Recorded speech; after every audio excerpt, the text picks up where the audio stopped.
భారతదేశంలో ఉన్న 140 కోట్ల ప్రజల్లో ఒకే ఒక్కడు తన ప్రత్యేకతను చాటుకున్నాడు. దేశంలో ఎవరికీ సాధ్యం కానిది చేసి చూపించాడు. మధ్యతరగతి కుటుంబం నుంచి దేశంలోనే ఖరీదైన వ్యక్తుల్లో ఒకడిగా నిలిచాడు. అతడు ఎవరో కాదు, అమలాపురం అల్లుడు, ప్రముఖ పారిశ్రామికవేత్త ఆదిత్య రామ్.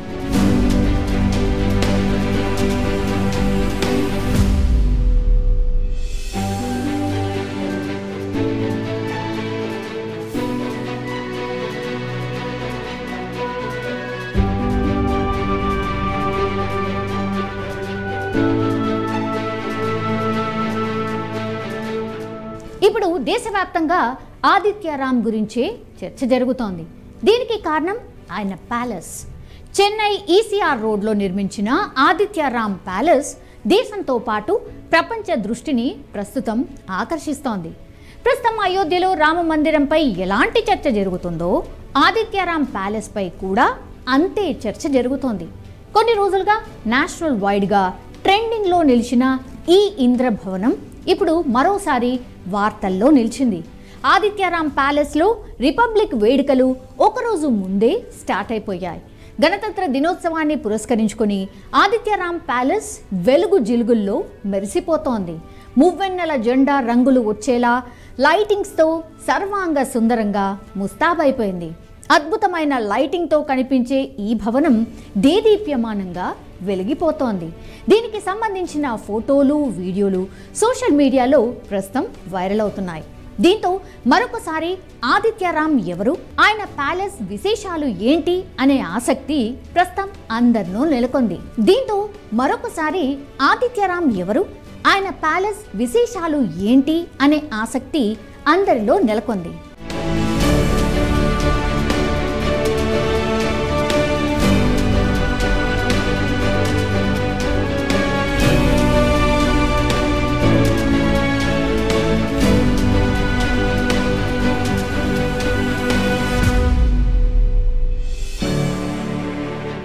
స్వాతంత్రం రాకముందు దేశంలో ఎన్నో ప్యాలెస్లు ఉన్నాయి. రాజులు, నవాబులు తమ కుటుంబం కోసం అద్భుతమైన కట్టడాలు కట్టారు. కానీ 1947లో దేశానికి స్వాతంత్రం వచ్చాక సౌత్ ఇండియాలో ఒక్కటంటే ఒక్క ప్యాలెస్ నిర్మాణం జరగలేదు. ఆ సాహసం కూడా ఎవరూ చేయలేదు. పెద్ద పెద్ద బిల్డింగ్లు ఉన్న రామ మందిరం లాంటి నిర్మాణాలు ఎక్కడా జరగలేదు. కానీ ఆదిత్య రామ్ చెన్నైలో ఓ అద్భుతమైన ప్యాలెస్ నిర్మించాడు. అత్యాధునిక సౌకర్యాలతో, అంతర్జాతీయ ప్రమాణాలతో ఏకంగా ఒక ఇంద్ర భవనాన్ని నిర్మించి తాను అమితంగా ప్రేమించే కుటుంబానికి బహూకరించాడు. 8 ఎకరాల విస్తీర్ణంలో నిర్మించిన ఈ భవనంలోకి ఒక్కసారైనా అడుగు పెడితే చాలు అనుకుంటారు. ఆ కట్టడాన్ని చూస్తే నేలపైన స్వర్గాన్ని నిర్మించారా అనిపించక మానదు. సకల సౌకర్యాలు, మరెక్కడా కనిపించని డిజైన్లతో అత్యద్భుతంగా తీర్చిదిద్దారు. లోపలికి వెళ్ళగానే ఆ గోడలను ఒక్కసారి ముట్టుకుంటే చాలు అనిపిస్తుంది. ప్యాలెస్ మాత్రమే కాదు, తనకు నచ్చిన ప్రతి కార్ ఆదిత్య రామ్ ఇంటి ముందు కనిపిస్తుంది. సామాన్య ప్రజలతో పాటు సినీ, రాజకీయ, వ్యాపార ప్రముఖులు సైతం తలలు తిప్పి మరీ ఆదిత్య రామ్ ప్యాలెస్ను ఆసక్తిగా తిలకిస్తూ పోవడం ఇప్పుడు టాక్ ఆఫ్ ది కంట్రీగా మారిపోయింది. ఖరీదైన బంగ్లాలు, విలాసవంతమైన కార్స్, మంచి దుస్తులు ఇవన్నీ చూసి ఆదిత్య రామ్ గోల్డెన్ స్పూన్తో పుట్టాడు అనుకుంటే మీరు పొరపాటు పడినట్టే. ఆదిత్య రామ్ ఓ మధ్య తరగతి కుటుంబానికి చెందిన వ్యక్తి. కష్టాలను దిగమింగుకొని కష్టపడి పైకి ఎదిగారు. తన లక్ష్యం కోసం అలుపెరగని పోరాటం చేశారు. జీవితంలో పెద్ద గోల్స్ పెట్టుకుని వాటిని సాధించి సెల్ఫ్ మేడ్ బిలియనీర్గా ఇప్పుడు దేశం దృష్టిని ఆకర్షిస్తున్నారు Aditya Ram. Real estate and cinema రంగాల్లో తిరుగులేని వ్యక్తిగా, శక్తిగా, వ్యవస్థగా ఎదిగారు. రియల్ ఎస్టేట్ టైకూన్గా ఎన్నో ప్రతిష్టాత్మక అవార్డులు గెలుచుకున్నారు. సినిమా ప్రొడ్యూసర్గా అనేక సక్సెస్లను సొంతం చేసుకున్నారు.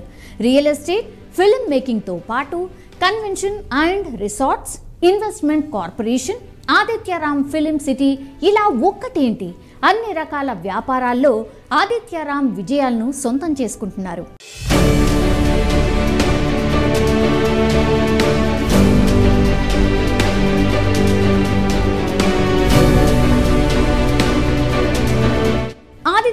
ప్యాలెస్ ఎంత విశాలమో తన హృదయం కూడా అంతే విశాలంగా ఉంటుంది. అందరూ బాగుండాలి, అందులో నేనుండాలి అని భావించే వ్యక్తి ఆదిత్యరామ్. నేడు వేల కోట్ల ఆస్తి, సకల సౌభాగ్యాలు ఉన్నా చిన్నప్పటి రోజులను, అప్పటి పరిస్థితిని ఏనాడు మర్చిపోలేదు. అందుకే సాయం చేయడానికి ఎప్పుడూ ముందుంటారు. అవసరం కోసం వచ్చిన వారిని ఆదుకుంటారు. ఆదిత్యరామ్ చారిటబుల్ ట్రస్ట్ ద్వారా సమాజ సేవ చేస్తున్నారు. ఇప్పటికే ఎన్నో సేవా కార్యక్రమాలు కూడా నిర్వహించారు. సంక్రాంతి సందర్భంగా వేలాది మంది ప్రజలకు సాయం అందించారు. తన ప్యాలెస్కు పిలిచి కానుకలు అందించారు.